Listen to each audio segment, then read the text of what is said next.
আসলে আপনি কোনো রকম কোনো জবাবদিহিতার মধ্যে রাখছেন না, তখন কিন্তু বাহিনীটির হাতে আপনি অস্বাভাবিক একটি ক্ষমতা দিয়ে দিচ্ছেন, এবং সেই ক্ষমতা পরবর্তীতে সেই বাহিনী যেভাবে খুশি সেভাবে ব্যবহার করবে। এবং এই ব্যবহার করার ক্ষেত্রে আমরা বিগত 15 বছরে দেখেছি সরকার তার নিজের প্রয়োজনে র্যাবকে আরো বেশি ইমিউনিটি দিয়েছে, তার নিজের প্রয়োজনে র্যাবকে আরো বেশি যাচ্ছে তাই করতে দিয়েছে, এবং এমনই যাচ্ছে তাই করতে দিয়েছে যে র্যাবের কিছু কিছু সদস্য ভেবেছিলেন যে তারা প্রাইভেট প্র্যাকটিস করবেন। এই যে 7 মার্ডার, এটা তো আসলে সরকারি বা কোনো দলীয় সিদ্ধান্ত ছিল না, এটা ছিল একটা র্যাবের প্রাইভেট প্র্যাকটিসের মতন, কয়েক কোটি টাকা খেয়ে কিছু মানুষকে হত্যা করে পানিতে নদীতে ভাসিয়ে দেওয়া। তো এইগুলো তো র্যাব করেছে। ভবিষ্যতে আপনি যেই বাহিনীর হাতেই ক্ষমতা দেন না কেন, মাথায় রাখতে হবে তাকে যেন আবার প্রতিটি বুলেটের হিসাব দিতে হয়, প্রতিটি কর্মকাণ্ডের জবাব দিতে হয়, এবং যেই আইন শৃঙ্খলা রক্ষা করতে গিয়ে তাদের যেই যেই মেজার নিতে হচ্ছে সেগুলো প্রত্যেকটা যেন আইন অনুযায়ী হয়, এবং আইনের কোনো ব্যত্যয় বা আইনের কোনো অতিরিক্ত প্রয়োগ যেন কোনো জায়গায় না থাকে। সো এই বিষয়গুলো যদি সরকার এনশিওর না করে, আজকে আপনি র্যাবকে বিলুপ্ত করছেন, কালকে যদি আপনি অন্য কোনো বাহিনীকে এরকম আমি একটু যোগ করি রুমিন ফারহানা, সেটি হলো যে পুলিশ একই অবস্থা হয়ে গিয়েছিল জবাবদিহিতা না থাকার কারণে। একদম। তো আপনি যদি আজকে র্যাব বিলুপ্ত করছেন কিন্তু আপনি পুলিশকে জবাবদিহিতার ঊর্ধ্বে রাখছেন, তখন দেখা যাবে পুলিশ অস্বাভাবিক ক্ষমতা ব্যবহার করছে। 15 বছরে কি আমরা অস্বাভাবিক ক্ষমতা ব্যবহারের অনেক উদাহরণ দেখেছি।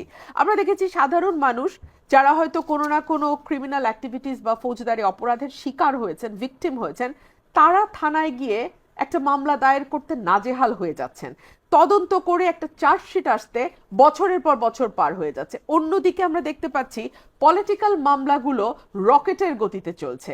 আজকে আমার বিরুদ্ধে মামলা নাই, কালকে আমাকে অ্যারেস্ট করে থানায় নিয়ে যাচ্ছে, থানায় গিয়ে আমার সামনে বসে আমার নামে এজাহার লিখছে। সেই এজাহারও কোনো নতুন এজাহার না, আগের পুরনো যে এজাহারগুলো বিভিন্ন মানুষের নামে করা হয়েছে সেখানেই শুধু নাম, বয়স, পিতার নাম, ঠিকানা পরিবর্তন করে দিয়ে ভেতরের পুরো গল্প এক রেখে আমার নামে মামলা দায়ের হয়ে যাচ্ছে। তো এই যে অপব্যবহার করা, প্রতিটি বাহিনীকে দলের প্রয়োজনে, সরকারের প্রয়োজনে, ক্ষমতার প্রয়োজনে ব্যবহার করা, এটা যদি চলতে থাকে, আজকে র্যাবকে নিষিদ্ধ করে আপনি খুব ভালো কোনো ফল বয়ে আসবে তা না। র্যাবের পরিবর্তে পুলিশ কাজ করবে, পুলিশ না কাজ করলে আপনি অন্য কোনো বাহিনী তৈরি করবেন যারা কাজ করবে। এই সংস্কৃতিটার পরিবর্তন না হলে, গুণগত পরিবর্তন যদি না হয়, তাহলে আসলে র্যাব বিলুপ্ত করে বা পুলিশের জায়গায় অন্য আরেকটা নাম দিয়ে বা পুলিশের পোশাক পরিবর্তন করে খুব বেশি কোনো লাভ হবে না। প্রফেসর সাইদ, র্যাব যদি বিলুপ্ত করেও দেওয়া হয়, আপনি জানেন র্যাবের সদস্য কারা? সব বাহিনী থেকে এনে র্যাবটা তৈরি করা হয় সমন্বয়, এবং তারা তো বিভিন্ন বাহিনীতে তখন চলে যাবে, সেখানেও একটা নেগেটিভ ইম্প্যাক্ট কিন্তু হতে পারে। এটার কি হবে তখন? না, সবচেয়ে গুরুত্বপূর্ণ যেটা রুমিন ফারহানা বললেন, তাই না, যে আপনার এটা আসলে কোনো বাহিনীকে বিলুপ্ত করে যে আপনি খুব হ্যাঁ করার প্রয়োজন হতে পারে, করাও যেতে পারে, কিন্তু এটাই শেষ কথা না। এটা আপনি যদি ভাবেন যে এতে করে সব ঠিক হয়ে যাবে, কারণ হচ্ছে শাসনটা কিভাবে চলছে।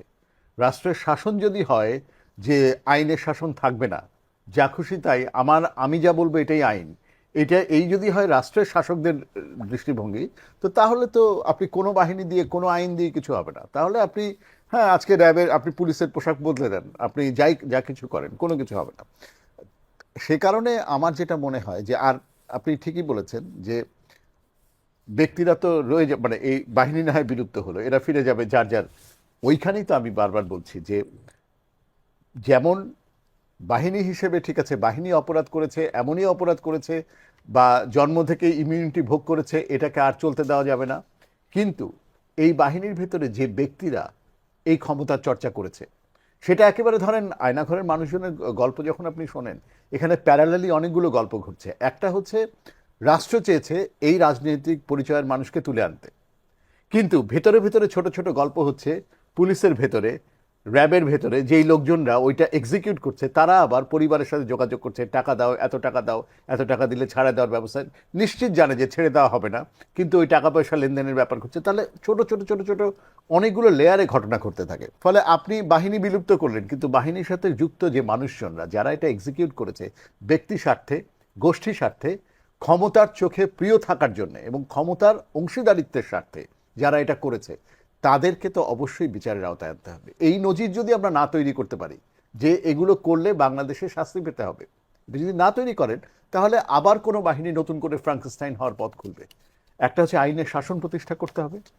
আমরা আশা করি শেখ হাসিনার পরিণতি দেখার পর থেকে বাংলাদেশের রাজনীতিতে যারাই সামনে আসবেন নেতৃত্বে, তারা এই ব্যাপারটাকে লক্ষ্য রাখবেন, জনগণের চাওয়ার, জনগণের আকাঙ্ক্ষা এবং মানে নিজেরা স্বৈরাচার হয়ে উঠলে তার পরিণতির ব্যাপারে সেটা যেমন আমরা মানে আইনের শাসনের ব্যাপারে তারা সৎ হবেন, যত্নবান হবেন, নিজের জবাবদিহিতা নিজেরাই নিশ্চিত করতে চাইবেন। আর একটা দিক হচ্ছে যে যারা এর মধ্যে বিগত বছরগুলোতে, এবং এটা শুধু ধরেন এজেন্সি না, এটা শুধু র্যাব না, এটা শুধু সেনাবাহিনী না, এটা তো আমরা সেনাবাহিনীকে নিয়ে কথাই বলি না, এত স্পর্শকাতর, কিন্তু সেনাবাহিনীর মানুষজন কি এগুলোর মধ্যে এইসব অপরাধের মধ্যে জড়িত ছিল না? সেনাবাহিনী আছে, র্যাব আছে, পুলিশ আছে, আপনার স্পেশাল এজেন্সিগুলো আছে। এই এজেন্সিগুলোকে নিয়ে আমরা কবে কথা বলবো? ডিজিএফআই, এসবি, ডিবি, এদের নিয়ে যদি আমরা কথা না বলি, এখন যদি আমরা কথা না বলি, তাহলে কবে বলবো? তাহলে আমার কাছে গুরুত্বপূর্ণ হচ্ছে একটা তো হচ্ছে এটা, এ বাদেও বিশ্ববিদ্যালয়ে যে শিক্ষকরা শেখ হাসিনার মতো স্বৈরাচারকে টিকিয়ে রাখতে সাহায্য করেছিল, যে বিচারপতিরা টিকিয়ে রাখতে সাহায্য করেছিল, যে আমলারা টিকিয়ে রাখতে সাহায্য করেছিল, তাদেরকে ধরবো না আমরা? প্রতিশোধ না, কিন্তু বিচার, ন্যায় বিচার। কারো প্রতি প্রতিশোধের কিছু নাই, কিন্তু ন্যায় বিচার নিশ্চিত করবো না আমরা? যারাই অপরাধী তাদেরকেই বিচারের আওতায় আনতে হবে। এটাই হচ্ছে বটম লাইন।